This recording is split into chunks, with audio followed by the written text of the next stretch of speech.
Welcome back students. मैं आफ्ताब आपके YouTube channel आलम classes 99 पर स्वागत करता हूं। पिछले वीडियो में हमने विभव और विभवांतर के बारे में सीखा था, ठीक है ना, याद होगा आपको। और इस वीडियो में हम लोग एक बिंदु आवेश के कारण विभव ज्ञात करेंगे, ठीक है ना। विभव का व्यंजक यानी डेरिवेशन करने वाले हैं, जो कि एग्ज़ाम में आता है और उस पर बेस्ड न्यूमेरिकल मिलते हैं अपन लोग को। तो हम अभी जो वीडियो का सेशन चला रहे हैं वो सारे थ्योरी का चला रहे हैं, न्यूमेरिकल का भी आएगा, बिल्कुल चिंता ना करें। तो एक बिंदु आवेश के कारण विद्युत विभव कैसे ज्ञात करते हैं, चलिए सीखते हैं। आपको याद होगा एक बिंदु आवेश के कारण विद्युत क्षेत्र की तीव्रता सीखी थी आपने, है ना। तो ठीक उसी तरह से विद्युत विभव का भी व्यंजक है। ज़्यादा अंतर नहीं रहेगा, थोड़ा सा अंतर रहेगा। इसके लिए हम लोग क्या कर लेंगे, इसके लिए बिंदु ओ मानते हैं एक और इस पर प्लस क्यू आवेश रख देते हैं, ठीक है ना। इससे बिंदु पी पर, इससे कितने दूरी पर, डी दूरी पर, कितने दूरी पर, डी दूरी पर, डी दूरी पर बिंदु पी पर एक प्लस क्यू टेस्ट चार्ज रख लेते हैं, क्यू नॉट। और दो बिंदु को हम लोग सपोज करते हैं, यहाँ ए और यहाँ बी, और इनके बीच की दूरी को डी एक्स मान लेते हैं। और यहाँ से यहाँ तक के बीच की दूरी को, कहाँ से कहाँ तक के बीच की दूरी को, यानी ओ से लेकर के बी तक के बीच की दूरी को x मान लेते हैं। ऐसा क्यों करना पड़ता है, क्योंकि हम लोग एकांक आवेश को विद्युत क्षेत्र में लाने में कार्य की गणना करेंगे। क्योंकि हम लोग सीखे हैं एकांक आवेश को विद्युत क्षेत्र में एक बिंदु से दूसरे बिंदु तक, वो बात की बात है, लेकिन स्पेशली इसका आपको फोकस कराया जाता है कि एकांक आवेश को विद्युत क्षेत्र में लाने में जो कार्य होता है वही होता है विभव। उस बिंदु पर उसका विभव कहते हैं। तो यहाँ पास वही हम लोग सीखने वाले हैं, ठीक है। तो ये एकांक आवेश है, इस बी बिंदु तक लाने में जो कार्य होगा और बी से ए तक खिसकाने में जो कार्य होगा उसे वही हम लोग गणना करने वाले हैं। तो चलिए मैं आपको ज़्यादा परेशान नहीं करता हूँ, मैं इसका स्टेटमेंट लिखवा देता हूँ। क्या लिखेंगे, कुछ नहीं, फिगर देख के डायग्राम देख कर लिख लेंगे कि माना वो बिंदु पर प्लस क्यू आवेश स्थित है, उससे डी दूरी पर एक बिंदु पी है जिस पर क्यू नॉट स्थित है, जिस पर हम लोग को विद्युत विभव ज्ञात करना है, ठीक है ना। और ये सब मारने की ज़रूरत नहीं है, बस इतना ही काफ़ी है, ठीक है ना। तो आप वीडियो को बैक करके जो मैं बोला हूँ ये स्टेटमेंट लिख लीजिएगा। अब हम लोग करते हैं किस पर कर ले पहले, तो x दूरी पर यानी बिंदु B पर विद्युत क्षेत्र ज्ञात कर लेंगे। विद्युत क्षेत्र क्यों ज्ञात करेंगे हम लोग, क्योंकि विद्युत क्षेत्र, यहाँ पास विद्युत क्षेत्र की तीव्रता बल का कार्य करेगा, ठीक है ना। इंटेंसिटी जो होगी यहाँ पास, इसी को हम लोग बल के समतुल्य यानी इक्वल में लेते हैं, ठीक है ना। तो हम लोग क्या कर लेते हैं, बिंदु O से, बिंदु O से x दूरी पर, x दूरी पर बिंदु B पर क्या ज्ञात कर लेते हैं, विद्युत क्षेत्र की तीव्रता। तो क्या होगा विद्युत क्षेत्र की तीव्रता, तो विद्युत क्षेत्र की तीव्रता E is equal 1/4 pi epsilon not. अब देखिए आवेश कितना है, तो आवेश Q है और दूरी कितनी है, तो दूरी x स्क्वायर हो जाएगा। इसको हम लोग समीकरण 1 मानने वाला है ना। विद्युत क्षेत्र की तीव्रता भी नीचे x स्क्वायर, ऊपर में एक ही आवेश रखते हैं। वहीं अगर हमारा बल रहता है तो ऊपर दो आवेश आता है, Q1 इंटू Q2, ठीक है। ये आपने सीखा। अब ये तीव्रता हमने सीख ली। अब हम लोग क्या करेंगे, हाँ, तो हम लोग क्या कर लेते हैं, तो अब एकांक धन आवेश को बिंदु B से A तक dx दूरी विस्थापित करने में किया गया कार्य ज्ञात करेंगे, ठीक है ना। तो लिखेंगे अब एकांक धन आवेश को बिंदु B से A तक लिख लेते हैं बल के विरुद्ध लाने में किया गया कार्य। क्या होगा, कार्य का फार्मूला क्या होता है, तो कार्य का फार्मूला होता है W इज इक्वल बल गुणे विस्थापन, बल गुणे विस्थापन। और आपको ये भी पता है कि बल यहाँ पास जो होगा वो क्या होगा, तो ये बल हम लोग तीव्रता लेंगे, और विस्थापन क्या होगा, तो विस्थापन dx लेंगे, और बेशक एक विशेष ध्यान रखेंगे dx को माइनस में लेंगे।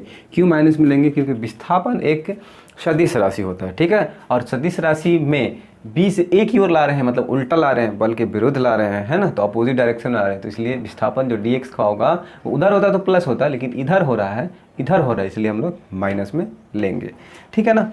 अब देखेंगे इसको समीकरण 2 मान लेंगे। अब समीकरण 2 में E का मान रखने पर, समीकरण 2 में E का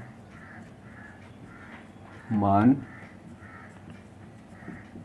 रखने पर, तो E का मान रख लेते हैं। W इज इक्वल, E का जो मान है वो 1/4πε0 Q/x² है, और इंटू बस E का हमने मान रख लिया, और बाकी dx जो है वैसे ही छोड़ दिया इसको, ठीक है। तो ये आपका W इज इक्वल हो गया। अब हम लोग क्या करने वाले हैं, तो हम लोग यहाँ से यहाँ तक तो हो गया, लेकिन हम लोग क्या करने वाले हैं, एक बिंदु आवेश के कारण बिंदु P पर विद्युत विभव ज्ञात करेंगे, और हमने कार्य का एक डेरिवेशन तो कर लिया, यहाँ तक ले आया। अब कार्य को बढ़ाएंगे और अनंत से, ठीक है ना, अनंत से P बिंदु तक प्लस आवेश को, या एक लिख सकते हैं एकांक धन आवेश को अनंत से P बिंदु तक लाने में किया गया कार्य, ठीक है ना, तो वही हमारा विभव ज्ञात हो जाएगा। अब लिखेंगे एकांक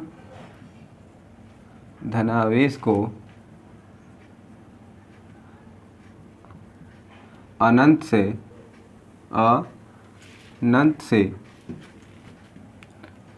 P बिंदु तक लाने में किया गया कार्य, P बिंदु तक लाने में किया गया कार्य। तो अनंत से P बिंदु तक लाने में किया गया कार्य, यहाँ तुलना करेंगे, ठीक है ना। और आप देख सकते हैं यहाँ हम लोग dx विस्थापन किए हैं, तो हम dw लिख सकते हैं, यहाँ पे dw लिख सकते हैं, क्योंकि कार्य भी अल्प होगा, थोड़ा सा विस्थापित किया जाएगा तो थोड़ा सा कार्य होगा। तो अब dw को अनंत से, तो अनंत से क्या करेंगे, अनंत से लाने में पूरा इंटीग्रेट करेंगे ना, तो अनंत से पूरा लाने में किया गया कार्य पूरा इंटीग्रेट करेंगे। इंटीग्रेशन ऑफ, यहाँ भी इंटीग्रेशन होगा 1/4πε0 Q/x² माइनस का आगे साइन लगा देते हैं, और dx, ठीक है ना।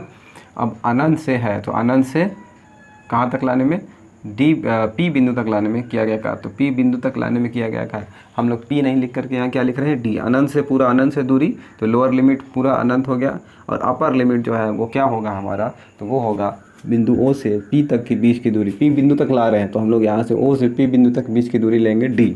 अनंत से अनंत हो गया, ठीक है ना।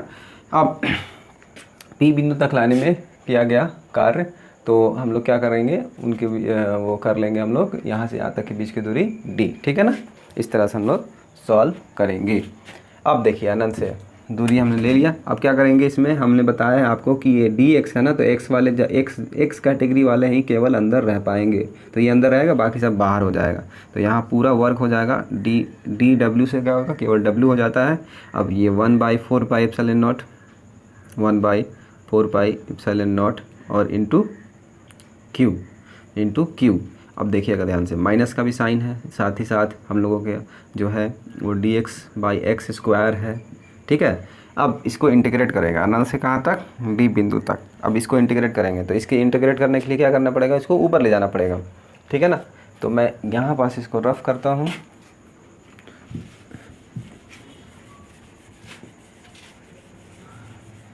ये भी रफ करता हूँ। अब देखिएगा W इज इक्वल क्या हो जाएगा, Q/ माइनस में 4πε0। अब इंटीग्रेशन ऑफ x⁻⁻2 dx, ये कैसे हो गया, तो जब हम x² को ऊपर ले जाते हैं तो वो माइनस हो जाता है, ठीक है। अब इसका इंटीग्रेशन करेंगे, तो इंटीग्रेशन में क्या होता है, पावर जो होता है ना उसमें एक और ऐड कर लेते हैं, और ये सेम नंबर दोनों नीचे आ जाता है, ठीक है ना। और लिमिट लगा लेंगे हम लोग कितना से कितना तक, इन्फिनिटिव से d तक, ये हमारा W हो गया। अब देखिएगा ध्यान से, इसको मैं रफ करता हूँ। अब बस सॉल्व कर लेंगे आगे। W is equal minus q by 4πε0, right.